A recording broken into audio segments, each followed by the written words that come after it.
ولا يحض على طعام المسكين فليس له اليوم هاهنا حميم ولا طعام إلا من غسلين لا يأكله إلا الخاطئون فلا أقسم بما تبصرون وما لا تبصرون إنه لقول رسول كريم. നടത്തുന്ന ബഹുജന സംഗമത്തിലാണ് നാം ഉള്ളത്. ഈ പരിപാടിയിൽ എത്തിച്ചേർന്ന എല്ലാവരെയും അള്ളാഹു അനുഗ്രഹിക്കുമാറാകട്ടെ. നമുക്കറിയാവുന്നതുപോലെ മുഹമ്മദ് നബി സല്ലല്ലാഹു അലൈഹി വസല്ലം ജന്മം കൊണ്ട മാസത്തിലാണ് നാം ഉള്ളത്. ഏതെങ്കിലും വിധത്തിൽ നബി സല്ലല്ലാഹു അലൈഹി വസല്ലമയെ അറിയുവാൻ ആളുകൾ ആഗ്രഹിക്കുന്നു എന്നുള്ളൊരു യാഥാർത്ഥ്യമാണ്. കുറേയധികം ആളുകൾ അദ്ദേഹത്തെ സംബന്ധിച്ച് പഠിക്കുവാനും അദ്ദേഹത്തിൻ്റെ സുന്നത്ത് എന്താണെന്ന് മനസ്സിലാക്കുവാനും അത് ജീവിതത്തിൽ പകർത്തുവാനും ജനങ്ങൾക്ക് ഭീഷണിയാണ്, ലോകത്തിന് ആപത്താണ് എന്ന രൂപത്തിലും ആളുകൾ പ്രചരിപ്പിച്ചുകൊണ്ടിരിക്കുകയാണ്. ഈ സന്ദർഭത്തിൽ ലോകത്തുള്ള മുഴുവൻ ആളുകളും നബി സല്ലല്ലാഹു അലൈഹി വസല്ലമയുടെ ജന്മദിനെ സംബന്ധിച്ച് അറിവുള്ളവരാണ്. അതിനെ സംബന്ധിച്ച് പഠിക്കാൻ നെഗറ്റീവായിട്ടോ പോസിറ്റീവായിട്ടോ പഠിക്കാൻ ശ്രമിക്കുന്നവരുമാണ് നമുക്കറിയാം. തീർച്ചയായും മുഹമ്മദ് നബി സല്ലല്ലാഹു അലൈഹി വസല്ലം റഹ്മത്തുൽ ലിൽ ആലമീൻ, ലോകത്തിൻ്റെ മുഴുവൻ പ്രപഞ്ചത്തിൻ്റെ റഹ്മത്താണ്, അനുഗ്രഹമാണ് എന്ന് നമുക്കറിയാം. മനുഷ്യർക്ക് മാത്രമല്ല സർവ്വജീവജാലങ്ങൾക്കും പ്രപഞ്ചത്തിലെ മുഴുവൻ വസ്തുക്കൾക്കും അദ്ദേഹം അനുഗ്രഹമായിട്ടാണ് അള്ളാഹു അയച്ചിട്ടുള്ളത് എന്ന് നമുക്കറിയാം. ഈ സന്ദേശം ജനങ്ങളിൽ എത്തിക്കുക എന്ന ഉദ്ദേശത്തോടു കൂടിയാണ് ജമാഅത്തെ ഇസ്ലാമി കേരള ഘടകം ഇങ്ങനെയുള്ള ഒരു പരിപാടി സംഘടിപ്പിച്ചിട്ടുള്ളത്. സംസ്ഥാനതല പരിപാടിയാണ് നമ്മളിവിടെ നടന്നുകൊണ്ടിരിക്കുന്നത്. അതല്ലാതെ ജില്ലാ തലത്തിലും ഏരിയ തലത്തിലും പ്രാദേശിക തലത്തിലും ഇങ്ങനെയുള്ള പരിപാടികൾ നടന്നുകൊണ്ടിരിക്കുന്നുണ്ട്. ഇതിനുള്ള ഉദ്ദേശം എന്നുള്ളത് തീർച്ചയായും നബി സല്ലല്ലാഹു അലൈഹി വസല്ലമയെ പരിചയപ്പെടുത്തുക, നബി സല്ലല്ലാഹു അലൈഹി വസല്ലമയുടെ വ്യക്തിത്വത്തെ പരിചയപ്പെടുത്തുക, അദ്ദേഹം കൊണ്ടുവന്ന സന്ദേശത്തെ മനസ്സിലാക്കുക, ജനങ്ങൾക്ക് പരിചയപ്പെടുത്തുക. അതനുസരിച്ചുകൊണ്ട് ജീവിച്ചാൽ ഇഹലോകത്തും പരലോകത്തും ശാന്തിയും സമാധാനവും ലഭിക്കുമെന്നുള്ള ആ സന്ദേശം ജനങ്ങളിലേക്ക് എത്തിക്കുക എന്നുള്ള ഉദ്ദേശം മാത്രമാണ് ഇതിന്റെ പിന്നിലുള്ളത് എന്ന് നമുക്കറിയാം. എൻ്റെ ലക്ഷ്യം, എൻ്റെ ഉത്തരവാദിത്വം ഈ പരിപാടിയിൽ പങ്കെടുത്ത ആളുകളെ സ്വാഗതം ചെയ്യുക എന്നുള്ളതാണ്. ആദ്യമായി ഉയർത്തിയ മുഴുവൻ സഹോദരി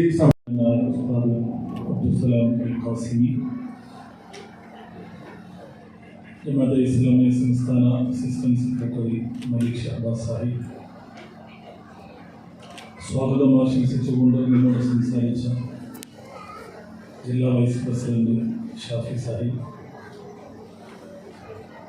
വേദിയിലുള്ള മറ്റു സമാദരണീയ വ്യക്തിത്വങ്ങളെ, ഏറ്റവും സ്നേഹം നിറഞ്ഞ രക്ഷിതാക്കളെ, സഹോദരി സഹോദരന്മാരെ, സുഹൃത്തുക്കളെ, അല്ലാഹു സുബ്ഹാനഹു വ തആല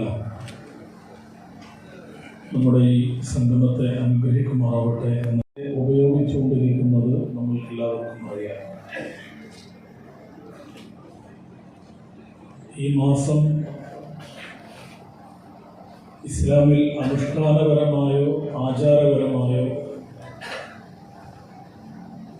സവിശേഷതയുള്ള മാസമായി നമുക്ക് കാണാൻ സാധിക്കുകയില്ല. എന്നാൽ ചരിത്രപരമായി അല്ലാഹുവിൻ്റെ റസൂൽ ജനിച്ച മാസം എന്ന നിലക്ക് അതിൻ്റെ സവിശേഷതയും പ്രാധാന്യവും നമുക്ക് നിഷേധിക്കാം. ഭീകരമാണ് അവരുടെ മനസ്സിനകത്ത് ഇസ്ലാമിനെ കുറിച്ച് വെച്ചു പുലർത്തുന്ന മനോഭാവങ്ങളെന്ന് അള്ളാഹുവിന്റെ ഖുർആൻ നമ്മളെ പഠിപ്പിക്കുന്നത് പോലെ അള്ളാഹുവിന്റെ ദീനിനെ കുറിച്ചും ഇസ്ലാമിനെ കുറിച്ചും റസൂലുള്ളാഹി സ്വല്ലല്ലാഹു അലൈഹി വസല്ലമയെ കുറിച്ചുമെല്ലാം അങ്ങേറ്റത്തെ അഭിശപ്തമായ, ഒരു നിലക്കും ഇസ്ലാമിനോട് ചേർത്ത് വെക്കാൻ ന്യായമില്ലാത്ത പലവിധത്തിലുള്ള വർത്തമാനങ്ങൾ നിരന്തരമായി കേട്ടുകൊണ്ടിരിക്കുന്ന ഒരു കാലഘട്ടത്തിലാണ് ഞാനും നിങ്ങളും ഇന്ന് ജീവിച്ചുകൊണ്ടിരിക്കുന്നത്. ഇസ്ലാമിനെ കുറിച്ച് വലിയ തോതിലുള്ള തെറ്റിദ്ധാരണകൾ ധാരാളമായി പ്രചരിപ്പിക്കപ്പെട്ടുകൊണ്ടിരിക്കുന്ന കാലം. അള്ളാഹുവിന്റെ റസൂലിനെ കുറിച്ചും റസൂലുള്ളാഹി സ്വല്ലല്ലാഹു അലൈഹി വസല്ലമയുടെ നബുവത്തിനെ കുറിച്ചും എന്നല്ല, റസൂലുള്ളാഹി സ്വല്ലല്ലാഹു അലൈഹി വസല്ലമയുടെ വ്യക്തിജീവിതത്തെ കുറിച്ചുമെല്ലാം അങ്ങേയറ്റത്തെ മോശമായ സ്വഭാവത്തിൽ വ്യാപകമായ പ്രചരണങ്ങൾ ആസൂത്രിതമായി അടിച്ചുവിട്ടുകൊണ്ടിരിക്കുമ്പോ യഥാർത്ഥത്തിൽ ആരായിരുന്നു റസൂൽ? അല്ലാഹുവിന്റെ റസൂൽ സ്വല്ലല്ലാഹു അലൈഹി വസല്ലം ഈ ദുനിയാവിൽ നിർവഹിച്ച ദൗത്യം എന്തായിരുന്നു? ആ ദൗത്യം ഈ കാലഘട്ടത്തിൽ എത്രത്തോളം അള്ളാഹുവിന്റെ പ്രവാചകൻ വെളിച്ചമാണ് എന്നും ഇത് നമ്മുടെ മാത്രം അറിവായി പരിണമിക്കുന്നുണ്ടോ? ഇത് ലോകത്തിന്റെ അനുഭവമായി മാറിയിട്ടുണ്ടോ? ഞാൻ പറയുക, സമകാലിക ലോകത്ത് നമ്മൾ ആത്മപരിശോധന നടത്തുകയും നമ്മൾ ഗൗരവത്തോടുകൂടി ചിന്തിക്കുകയും ചെയ്യേണ്ടുന്ന പ്രധാനപ്പെട്ട ഒരു കാര്യമാണത്. എനിക്കെൻ്റെ പ്രവാചകൻ പ്രിയപ്പെട്ടവനാണ്, എനിക്കെൻ്റെ പ്രവാചകൻ എൻ്റെ ജീവിതത്തിലേക്കുള്ള വെളിച്ചമാണ്, എനിക്കെൻ്റെ പ്രവാചകൻ ലോകത്തേക്ക് അവതരിപ്പിച്ചിരിക്കുന്ന കാരുണ്യമാണ്. പക്ഷെ ലോകം ഈ പ്രവാചകനെ എങ്ങനെ വായിക്കുന്നു എന്നത് എൻ്റെ കൂടി ആലോചനയുടെയും എൻ്റെ കൂടി ചിന്തയുടെയും ഭാഗമാവുക എന്നുള്ളത് പ്രധാനമാണ്. വിശുദ്ധ ഖുർആൻ പറയുന്നുണ്ടല്ലോ, യാ അയ്യുഹൻ നബി ഇന്നാ അർസൽനാക ഷാഹിദൻ വമുബശ്ശിറൻ വനദീറ വദാഇയൻ ഇലല്ലാഹി ബിഇദ്നിഹി വസിറാജൻ മുനീറ. അല്ലാഹുവിന്റെ പ്രവാചകനെ കുറിച്ച് പറഞ്ഞു. അല്ലാഹുവിന്റെ പ്രവാചകനെ അഭിമുഖീകരിച്ചുകൊണ്ട് തന്നെ പറഞ്ഞു, അല്ലയോ പ്രവാചകനെ, അങ്ങയെ നിയോഗിച്ചിരിക്കുന്നത് സത്യത്തിന്റെ സാക്ഷിയായിക്കൊണ്ടാണ്, സുവാർത്തകനായിക്കൊണ്ടാണ്, മുന്നറിയിപ്പുകാരനായിക്കൊണ്ടാണ്. അള്ളാഹുവിന്റെ മാർഗത്തിലേക്കുള്ള പ്രബോധന ജ്വലിച്ചു നിൽക്കുന്ന വിളക്കായിക്കൊണ്ടാണ്. ഈ കാലഘട്ടത്തിൽ മനുഷ്യ സമൂഹത്തിനിടയിൽ ജ്വലിച്ചു നിൽക്കുന്ന വെളിച്ചമാണ് പ്രവാചകൻ എന്ന വിശുദ്ധ ഖുർആൻ നമ്മ പഠിപ്പിക്കുന്നുണ്ട്. പക്ഷെ ലോകത്ത് പ്രവാചകൻ ജ്വലിച്ചു നിൽക്കുന്ന വിളക്കാണ് എന്ന് ചോദിച്ചാൽ ആ വെളിച്ചത്തെ ഇല്ലായ്മ ചെയ്യാൻ, അതുപോലെ തന്നെ ആ പ്രവാചകനെ കുറിച്ച് തെറ്റായ സ്വഭാവത്തിലുള്ള പ്രചാരണങ്ങൾ നടത്താൻ ലോകത്ത് വലിയ ശക്തികൾ തന്നെ ഉൾപ്പെട്ടിരിക്കുന്ന ഒരു കാലഘട്ടത്തിൽ അള്ളാഹുവിന്റെ പ്രവാചകനോടുള്ള മഹബത്ത്, അള്ളാഹുവിന്റെ പ്രവാചകനോടുള്ള സ്നേഹം, അതിന്റെ അർത്ഥമറിയാനും അതിന്റെ ആഴമടയാളപ്പെടുത്താനും ഈ കാലഘട്ടത്തിൽ നമുക്ക് സാധിക്കണം എന്നുള്ളതാണ് ഞാൻ പറയാൻ ആഗ്രഹിക്കുന്നത്. നമ്മൾ വളരെ സിമ്പിൾ ആയിട്ട് പറയും, പ്രവാചകനോട് എനിക്ക് സ്നേഹമുണ്ടോ? ഞാൻ നിങ്ങളോട് ചോദിച്ചാൽ നിങ്ങൾ പറയും, പ്രവാചകനോട് നിങ്ങൾക്ക് സ്നേഹമുണ്ടോ എന്ന് ചോദിച്ചാൽ നമ്മൾ എല്ലാവരും പറയും, പ്രവാചകനോട് നമുക്ക് സ്നേഹമുണ്ടോ. പക്ഷേ പ്രവാചകൻ റസൂലുള്ളാഹി സ്വല്ലല്ലാഹു അലൈഹി വസല്ലം പറഞ്ഞതുപോലെ നമുക്ക് റസൂലുള്ളാഹിനെ സ്നേഹിക്കാൻ പറ്റിയിട്ടുണ്ടോ എന്ന് ചോദിച്ചാൽ ഞാൻ ഉണ്ടെന്നും ഇല്ലെന്നും പറയാൻ ആളല്ല. നിങ്ങൾ ആത്മപരിശോധന നടത്തേണ്ട കാര്യമാണ്. ഞാൻ എങ്ങനെയാണ് എൻ്റെ റസൂലിനെ സ്നേഹിക്കേണ്ടത്? ഞാൻ എൻ്റെ ഉമ്മാനെ സ്നേഹിക്കുന്നുണ്ട്, ഞാൻ എൻ്റെ ഉപ്പാനെ സ്നേഹിക്കുന്നുണ്ട്, ഞാൻ എൻ്റെ ഭാര്യയെ സ്നേഹിക്കുന്നുണ്ട്, ഞാൻ എൻ്റെ മക്കളെ സ്നേഹിക്കുന്നുണ്ട്. ഞാൻ അവരെയൊക്കെ സ്നേഹിക്കുന്നത് പോലെ അള്ളാഹുവിന്റെ റസൂലിനെയും സ്നേഹിച്ചാൽ മതിയാകുമോ? അവരെയൊക്കെ സ്നേഹിക്കുന്നത് പോലെയെങ്കിൽ നമ്മൾ റസൂലുള്ളാഹി സ്വല്ലല്ലാഹു അലൈഹി വസല്ലമയെ സ്നേഹിക്കാറുണ്ടോ? ഇത് വളരെ പ്രധാനപ്പെട്ട ഒരു കാര്യമാണ്. അതുകൊണ്ട് പ്രവാചക സ്നേഹം എന്ന് പറയുന്നത് ഇന്ന് സ്നേഹ പ്രകടനത്തെ കുറിച്ചുള്ള ആവശ്യമില്ലാത്ത സംവാദങ്ങളൊക്കെ മാറ്റി നിർത്തി, തർക്കവിതർക്കങ്ങളൊക്കെ മാറ്റി നിർത്തി, പ്രവാചക തിരിച്ചറിയും വിശുദ്ധ ഖുർആൻ നമ്മോട് ആവശ്യപ്പെടുന്ന സ്വഭാവത്തിൽ ോടുള്ള ഭൂപ്പ് കാത്തു സൂക്ഷിച്ചിരുന്നുവെങ്കിൽ ലോകത്തിന് മുമ്പിലുള്ള പ്രവാചകന്റെ ചിത്രം മാറ്റിയെടുക്കാൻ ഈ മുസ്ലിം ജീവിതം തന്നെ മതിയായതാണ് എന്നാണ് ഞാൻ പറയാൻ ആഗ്രഹിക്കുന്നത്. അതിന് കാരണം നമുക്ക് അങ്ങോട്ട് എത്താൻ കഴിഞ്ഞിട്ടില്ല എന്നുള്ളതാണ്. അതുകൊണ്ട് പ്രവാചക സ്നേഹം എന്ന് പറയുന്നത് ലളിതമായ ഒരു കാര്യമല്ല, അത് ഗൗരവപൂർവ്വമുള്ള ഒരു ജീവിത നിലപാടാണ് എന്ന് നമ്മൾ ഓരോരുത്തരും മനസ്സിലാക്കേണ്ടതാണ്. നമുക്കൊക്കെ പരിചിതമായ വിശുദ്ധ ഖുർആനിലെ ഒരു ആയത്ത് ഞാൻ പാരായണം ചെയ്യാം.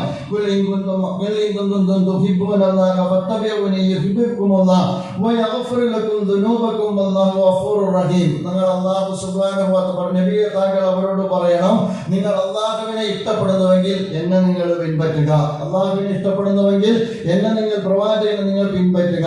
മാത്രമല്ല അപ്പോൾ അല്ലാഹു സുബ്ഹാനഹു വ തആല നിങ്ങൾ ഇഷ്ടപ്പെടും. അപ്പോൾ അല്ലാഹുവിനെ ഇഷ്ടപ്പെടുക എന്ന് പറഞ്ഞാൽ പ്രവാചകന്റെ തിരുചര്യ പിൻപറ്റുക എന്നുള്ളതാണ്. അപ്പോൾ സ്നേഹം എന്ന് പറയുന്നത് ഇത്തിബാഉ റസൂലുമായി കൂടി ബന്ധപ്പെട്ട് കിടക്കുന്നതാണ്. ഒന്ന് പ്രവാചകനോടുള്ള മുഹബ്ബത്ത് എന്ന് പറയുന്നത് ഇത്തിബാഉ റസൂലുമായി കൂടി ബന്ധപ്പെട്ട് കിടക്കുന്നതാണ്. രണ്ട്, പ്രവാചകനോടുള്ള മുഹബ്ബത്ത് എന്ന് പറയുന്നത് നമ്മുടെ ഇഷ്ടം പോലെയല്ല, നമുക്ക് ഇഷ്ടമുള്ളവരെക്കാളെല്ലാം പ്രവാചകൻ ഇഷ്ടപ്പെടുക എന്നുള്ളതാണ്. വിശുദ്ധ ഖുർആൻ പറയുന്നുണ്ടല്ലോ, കുലിൻകാന ആബാഉക്കും വഅബ്നാഉക്കും വഇഖ്വാനുക്കും വഅസ്വാജുക്കും വഅശീറത്തുക്കും വഅംവാലിൻ ഇഖ്തറഫ്തുമുഹാ വതിജാറത്തുൻ തഖ്ശൗന കസാദഹാ വമസാകിൻ തർളൗനഹാ അഹബ്ബ ഇലൈക്കും മിനല്ലാഹി വറസൂലിഹി വജിഹാദിൻ ഫീ സബീലിഹി ഫതറബ്ബസു ഹത്താ യഅതിയല്ലാഹു ബിഅംരിഹി വല്ലാഹു ലാ യഹ്ദിൽ ഖൗമൽ ഫാസിഖീൻ. അല്ലാഹു സുബ്ഹാനഹു വ തആല നമ്മോട് ചോദിക്കുന്ന ചോദ്യമാണ്, അല്ലെങ്കിൽ നമ്മോട് പറയുന്ന കാര്യമാണ്. ഇൻകാന ആബാഉക്കും, നിങ്ങൾക്ക് നിങ്ങളുടെ മാതാപിതാക്കളാണ്, നിങ്ങൾക്ക് നിങ്ങളുടെ മക്കളാണ്, നിങ്ങൾക്ക് നിങ്ങളുടെ സഹോദരങ്ങളാണ്, നിങ്ങൾക്ക് നിങ്ങളുടെ ഇണകളാണ്, നിങ്ങൾക്ക് നിങ്ങളുടെ ബന്ധുക്കളാണ്, നിങ്ങൾക്ക് നിങ്ങൾ സമ്പാദിച്ചിരിക്കുന്ന സമ്പത്താണ്, നിങ്ങൾക്ക് നിങ്ങൾ നഷ്ടം ഭയപ്പെടുന്ന നിങ്ങളുടെ കച്ചവടമാണ്, നിങ്ങൾക്ക് നിങ്ങൾ ഏറ്റവും ഇഷ്ടപ്പെടുന്ന നിങ്ങളുടെ വീടാണ്. അല്ലാഹുവിനേക്കാളും അവന്റെ പ്രവാചകനേക്കാളും അവന്റെ മാർഗത്തിലുള്ള ജിഹാദിനേക്കാളും നിങ്ങൾക്ക് ഇഷ്ടപ്പെട്ടത് എങ്കിൽ ഫതറബ്ബസോ, നിങ്ങൾ അല്ലാഹുവിന്റെ ശിക്ഷയെ കാത്തിരുന്നു കൊള്ളുക എന്ന് അല്ലാഹു സുബ്ഹാനഹു വ തആല നമ്മോട് പഠിപ്പിക്കുകയാണ്. അപ്പൊ അല്ലാഹുവിനെ നമ്മൾ സ്നേഹിക്കുന്നു, അല്ലാഹുവിന്റെ റസൂലിനെ നമ്മൾ സ്നേഹിക്കുന്നു എന്നത് ലളിതമല്ല എന്നാണ് ഞാൻ പറയുന്നത്. എനിക്ക് എന്റെ റബ്ബിനോടുള്ള സ്നേഹം, എനിക്ക് എന്റെ പ്രവാചകനോടുള്ള സ്നേഹം എന്റെ ഉപ്പാനോടുള്ള സ്നേഹത്തിന്റെ മീതയാൻ, എന്റെ ഉമ്മാനോടുള്ള സ്നേഹത്തിന്റെ മീതയാൻ, എന്റെ മക്കളോടുള്ള സ്നേഹത്തിന്റെ മീതയാൻ മുകളിലാൻ, എന്റെ സഹോദരനോടുള്ള സ്നേഹത്തിന്റെ മുകളിലാൻ, എന്റെ ഉറ്റവരും ഉടയവരുമായ കുടുംബങ്ങളോടുള്ള സ്നേഹത്തെക്കാൾ വലുതാൻ, എന്റെ സമ്പത്തിനോടുള്ള സ്നേഹത്തെക്കാൾ വലുതാൻ, എന്റെ സന്താനങ്ങളോടുള്ള സ്നേഹത്തെക്കാൾ വലുതാൻ, അതുപോലെ തന്നെ ഞാൻ ഇഷ്ടപ്പെടുന്ന എന്റെ വീടിനേക്കാളും എനിക്കിഷ്ടം എന്റെ റസൂലിനോടാണ്. നമ്മൾ എത്ര പേർക്കാണെന്ന് പറയാൻ കഴിയുക? ഞാൻ പറയുക, നമ്മൾ ആത്മപരിശോധന നടത്തുമ്പോ നമ്മൾ എത്ര പേരാണ് അല്ലാഹുവിന്റെ പ്രവാചകന്റെ സ്നേഹത്തെ കുറിച്ച് വിശുദ്ധ ഖുർആൻ പറഞ്ഞ ഈ മാനദണ്ഡത്തിൽ നമുക്ക് എത്താൻ കഴിയുക എന്ന് നമ്മളൊക്കെ ആലോചിക്കേണ്ടതാണ്. അതിനപ്പുറത്ത്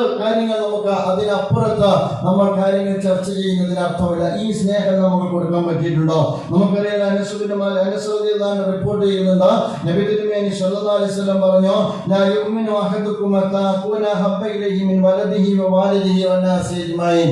നിങ്ങളിൽ ഒരാൾ മുഅ്മിനാവുകയില്ല, നിങ്ങൾ അല്ലാഹുവിന്റെ പ്രവാചകനെ ഇഷ്ടപ്പെടുന്നവർ, എന്നെ ഇഷ്ടപ്പെടുന്നവർ, ഏതുവരെ?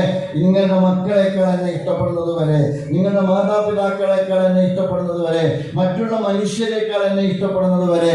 നമ്മൾ ഓരോരുത്തരും ആലോചിക്കേണ്ട കാര്യമാണ്. പ്രിയമുള്ളവരെ, നമുക്ക് അങ്ങനെ എന്റെ റസൂലിനെ ഇഷ്ടപ്പെടാൻ കഴിഞ്ഞിട്ടുണ്ടോ? ഇഷ്ടം എന്ന് പറഞ്ഞാൽ, സ്നേഹം എന്ന് പറഞ്ഞാൽ, ആ സ്നേഹത്തിന് വേണ്ടി എന്ത് ത്യാഗം ചെയ്യാനും നമ്മൾ സന്നദ്ധമാകൂലേ? എനിക്ക് എന്റെ ഉമ്മാനോട് ഉപ്പാനോട് ഇഷ്ടമാണ്. എന്റെ ഉമ്മയും ഉപ്പയും രോഗിയായി കഴിഞ്ഞാൽ, അവർ ഹോസ്പിറ്റലൈസ് ചെയ്ത് കഴിഞ്ഞാൽ, അവർ ഐസിയുവിനാണ് എങ്കിൽ ഞാൻ പുറത്ത് കാത്തിരിക്കും ഉപ്പാന്റെ വിവരം കേൾക്കാൻ. അവർക്ക് വേണ്ടപ്പെട്ടത് റസൂലായി മാറി, അവരുടെ ജീവിതത്തിന്റെ വഴികാട്ടിയായി റസൂലായി മാറി.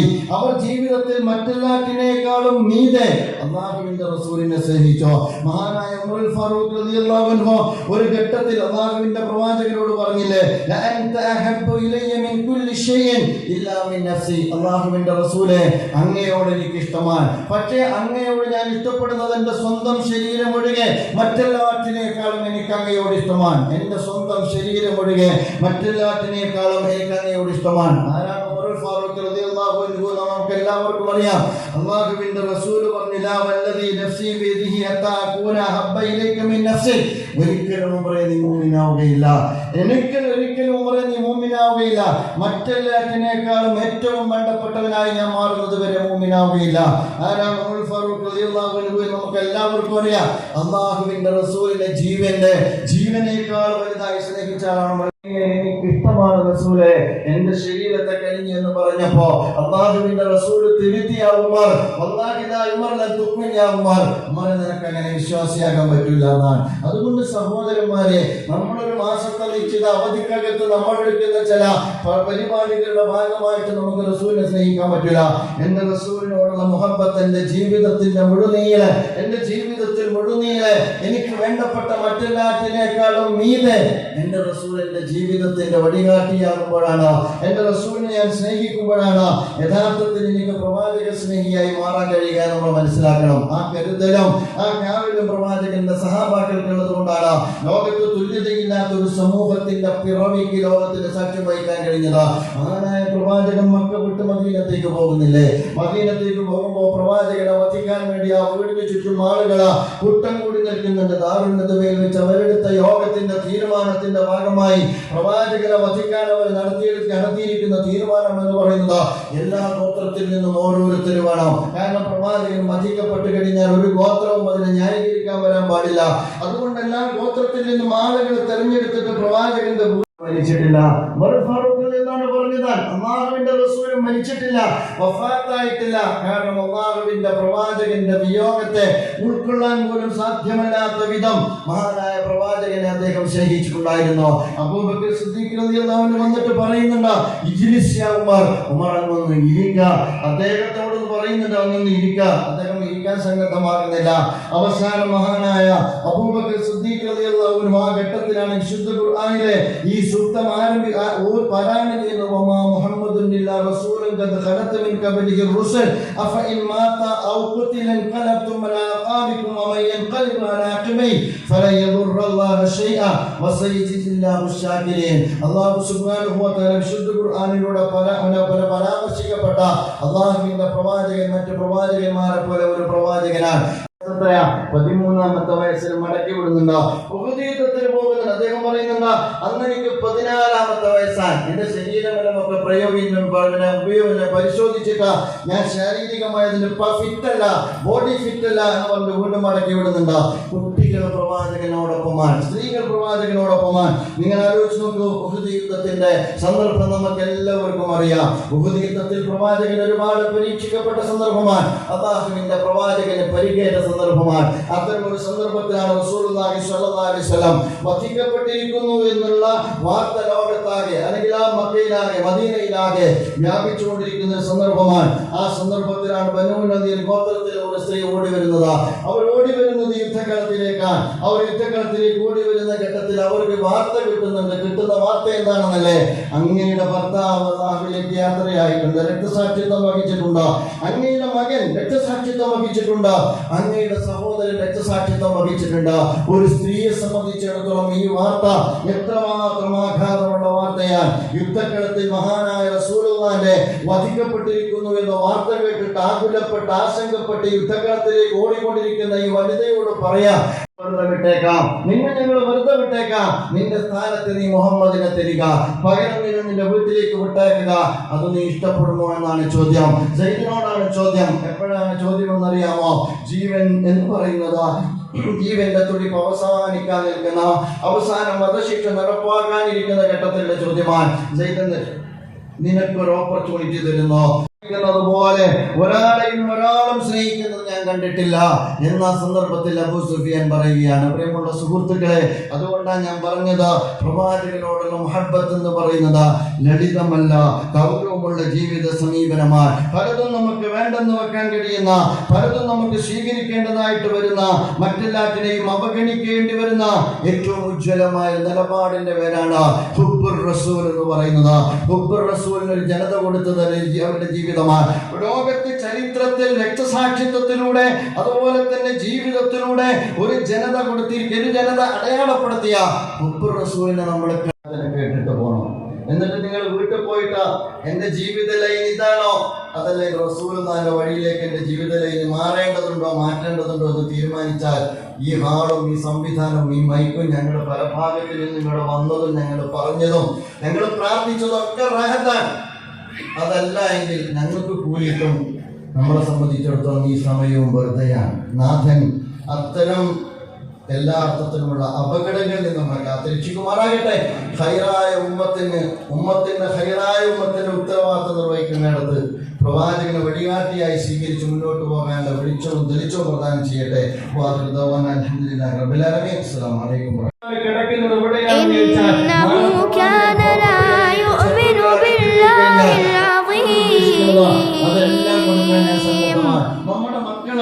ولا يحض على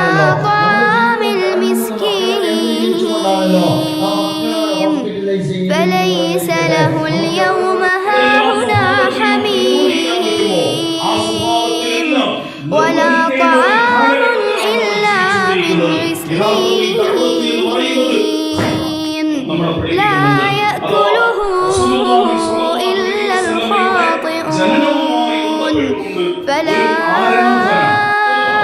أقسم بما تبصرون وما لا تبصرون إنه لقول رسول كريم إنه كان لا يؤمن بالله العظيم ولا يحض على طعام المسكين فليس له اليوم هاهنا حميم ولا طعام إلا من غسلين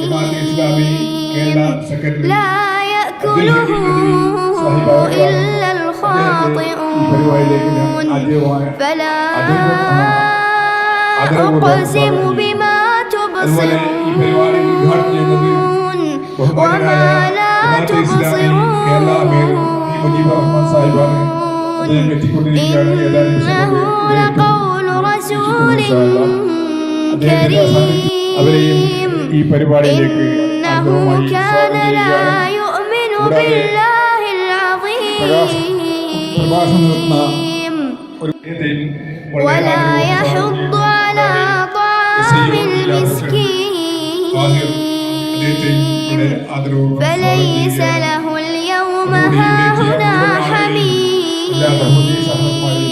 ولا طعام إلا من غسلين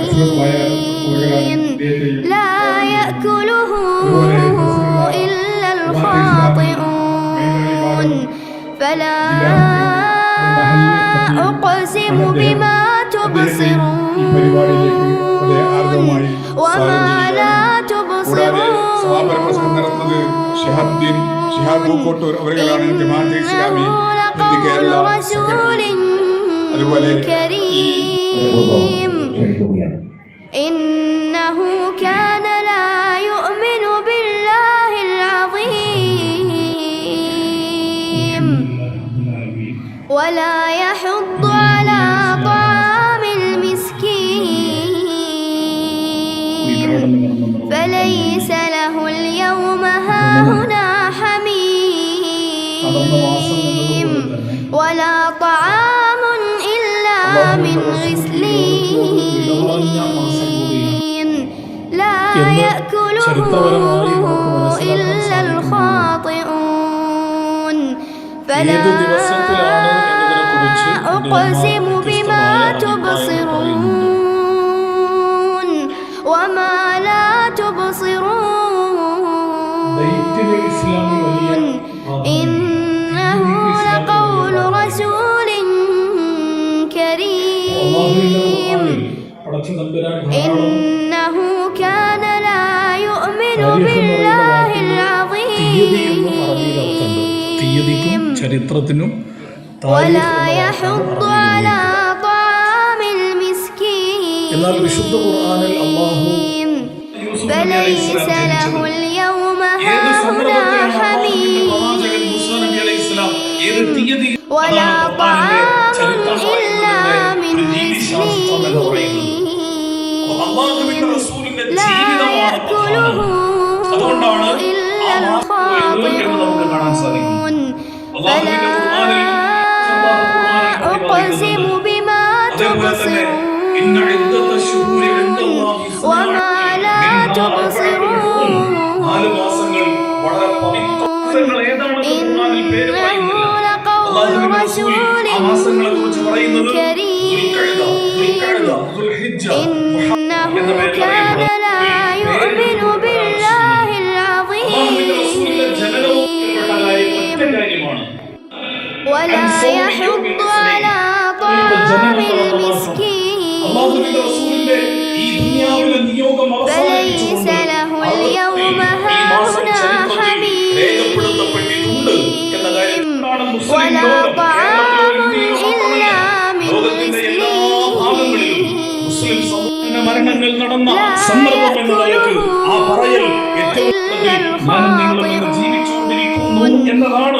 ഈ റബീഉൽ അവ്വൽ മാസത്തിൽ ഇതുപോലെയുള്ള പരിപാടികൾ നമ്മൾ സംഘടിപ്പിക്കുമ്പോൾ ഇടയിൽ എത്തിക്കുക എന്ന് പറയുന്ന ഉത്തരവാദിത്വം എന്നെയും നിങ്ങളെയും ഏൽപ്പിച്ചുകൊണ്ടാണ് റസൂലുള്ളാഹി സ്വല്ലല്ലാഹു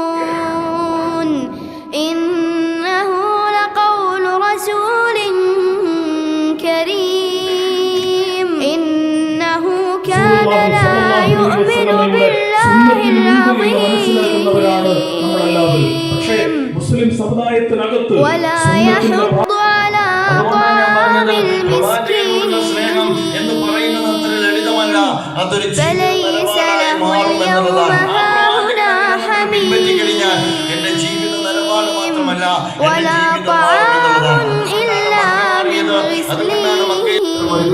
അവർ പ്രവാചകനോടൊപ്പം നിന്നത് ജീവിതത്തെ പ്രവാചകന്റെ വലിയ തീരെ കൊടുത്തിട്ടാണ്. അതുകൊണ്ട് നമ്മൾ ജീവിതം വേറെ സ്നേഹപ്രകടനം വേറെ എന്നത് മാറ്റി നിർത്തിയിട്ട് സ്നേഹത്തിന്റെ അടിസ്ഥാനത്തിൽ നാം സ്നേഹിക്കുന്ന പ്രവാചകനെ ജീവിതചര്യയുടെ ഭാഗമാക്കി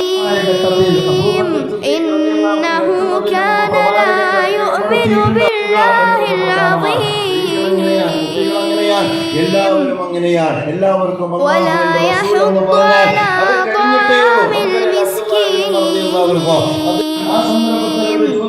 فليس له اليوم هاهنا حميم ولا طعام إلا من غسلين لا يأكله إلا الخاطئون فلا أقسم بما تبصرون وما لا تبصرون إنه لقول رسول كريم إنه كان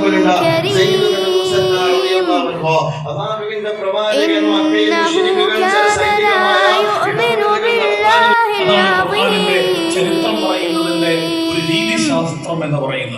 ولا يحض على طعام المسكين فليس له اليوم هاهنا حميم ولا طعام إلا من غسلين لا يأكله إلا الخاطئون فلا أقسم بما تبصرون وما لا تبصرون إنه لقول رسول كريم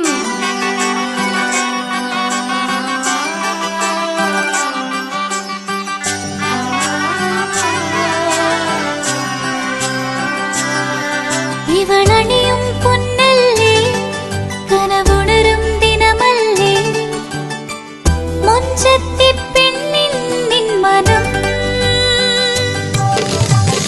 പെണ്ണഴകിനു മിഴിവേകി എന്നെന്നും നിന്നില്ലേ മാറ്റേറും പൊന്നിൻ താരമേ